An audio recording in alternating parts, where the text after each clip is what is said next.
বিশ্বকাপে কোয়ার্টার ফাইনালে দেখা হচ্ছে না লিওনেল মেসি ও ক্রিস্টিয়ানো রোনালদোর।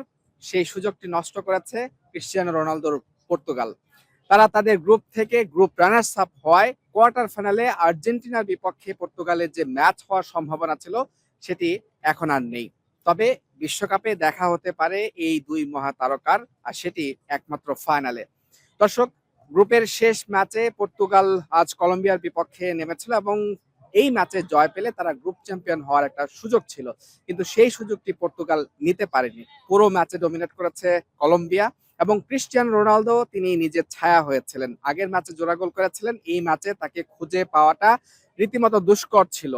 কলম্বিয়া পর্তুগালের এগেনস্টে 24টি শট নিয়েছে এবং পর্তুগাল তারা 13টি শট নিতে পেরেছে।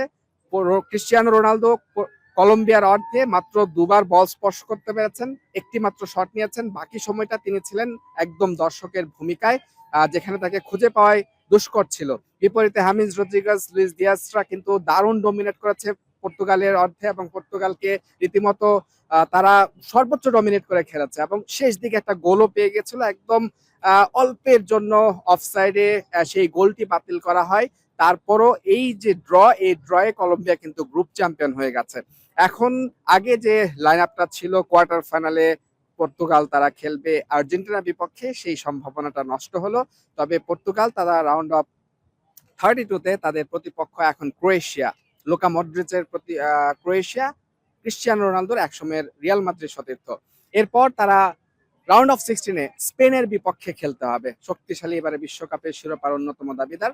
এবং যদি রাউন্ড অফ 32 এবং 16 কোয়ার্টার ফাইনাল, সেমিফাইনাল পেরিয়ে তারা যদি ফাইনালে যায়, সেক্ষেত্রে শুধুমাত্র ফাইনালে লিওনেল মেসির আর্জেন্টিনার সাথে দেখা হতে পারে। এবং যদি আর্জেন্টিনা তারাও রাউন্ড অফ 32, রাউন্ড অফ 16 এবং কোয়ার্টার ফাইনাল, সেমিফাইনালে বাধা পেরিয়ে তারা ফাইনাল পর্যন্ত যেতে পারে। তবে কোয়ার্টার ফাইনালে যে লড়াই হওয়ার কথা ছিল কানসাস সিটিতে, সেটি আর হচ্ছে না। মেসি এবং রোনালদোর দ্বৈরথ দেখার অপেক্ষাটা আরো দীর্ঘায়িত হলো, বিশেষ করে বিশ্বকাপে। মুজরাবিন তারেক, যমুনা স্পোর্টস, ডালাস, যুক্তরাষ্ট্র।